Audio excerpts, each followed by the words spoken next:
নমস্কার সবাইকে। এই গোটা ওয়ার্ল্ডই এখন অনেকটা বড় প্রবলেমে পড়ে গেছে। বিশ্বাস না হলে পাশের এই টুইটটা দেখুন। ট্রাম্প অর্ডার করেছেন পুনরায় নিউক্লিয়ার টেস্ট করার। অন্যদিকে পুতিন আবার টেস্ট করেছেন unmanned nuclear powered nuclear capable under water vehicle.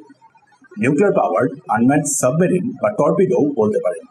সমুদ্রে রেডিও অ্যাক্টিভ সুনামি নিয়ে আসার জন্য তৈরি করা হয়েছে।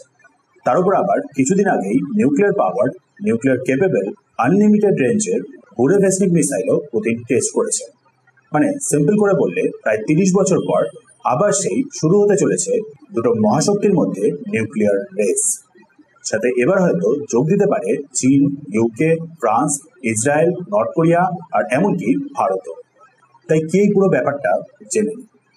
সবার প্রথমে তো ট্রাম্প বলেছেন ইউএস এর কাছে এখন বর্তমানে রয়েছে সব থেকে বেশি নিউক্লিয়ার ওয়েপন।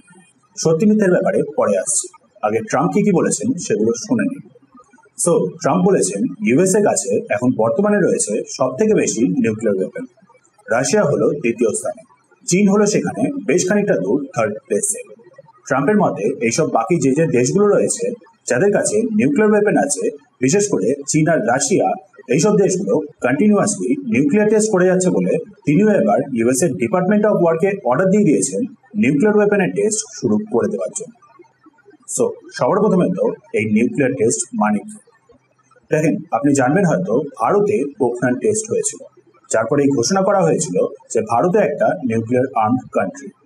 মিসাইলের টেস্ট যেরকম হয় ঠিক সেই রকম নিউক্লিয়ার ওয়েপনটার এফেক্টিভনেস, কতটা কেপেবিলিটি, এগুলো জানার জন্যই টেস্টগুলোকে করা হয়। সাথে জল, আকাশ বা মাটি কোথায় কেমন এফেক্ট করবে সেটাও দেখা হয়।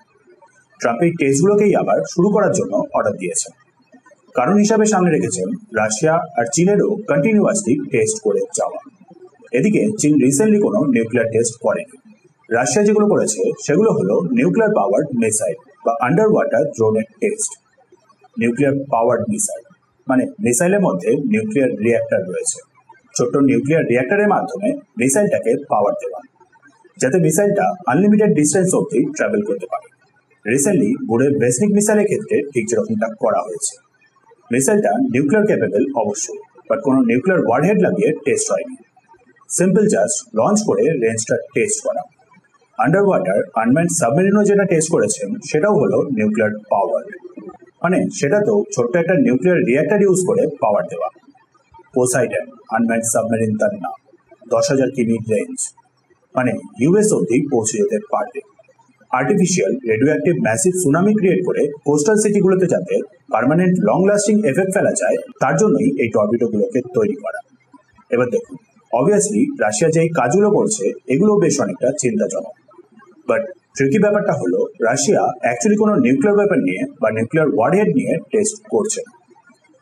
এখনো টেস্ট করা শুরু করেনি, জাস্ট মিসাইল, টর্পিডো ইত্যাদি টেস্ট করছে। সেসব দেখেই ডোনাল্ড ট্রাম্প ঘোষণা করে দেন যে ইউএস এবার প্রপার নিউক্লিয়ার টেস্ট করা শুরু করে দেবে। নাও এবার আপনি বলুন, একবার ইউএস যদি প্রপার নিউক্লিয়ার টেস্ট করা শুরু করে দেয় তাহলে আর কি রাশিয়া পিছিয়ে থাকবে? বুঝতে পারছেন আশা করি পুরো ওয়ার্ল্ডে এখন কত বড় প্রবলেমের দিকে এগোচ্ছে। কোল্ড ওয়ারের সময়ও এই সেম জিনিসটাই চলেছিল ইউএস আর সোভিয়েতের মধ্যে। আবার আরো একটা ব্যাপার দেখুন, ইউএস না রাশিয়ার কাছেই অ্যাকচুয়ালি রয়েছে সবচেয়ে বেশি নিউক্লিয়ার ওয়েপন, 5,400টা। ইউএস এর কাছে সেখানে 5,100টা, যদিও সেটাও কোনোভাবে কম না।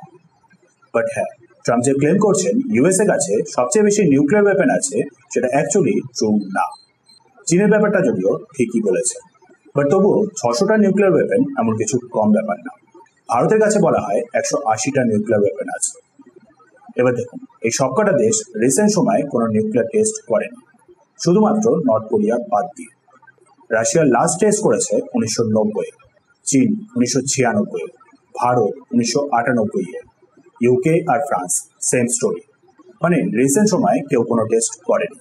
দিব্যি বেশ এই পৃথিবীটা শান্তির মধ্যে ছিল। নাও এবার ভাবুন ট্রাম্প অ্যাকচুয়ালি কি করছেন।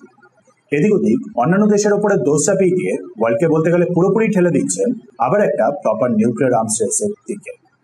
আপনার কি মনে হয় ঠিক হচ্ছে এইসব?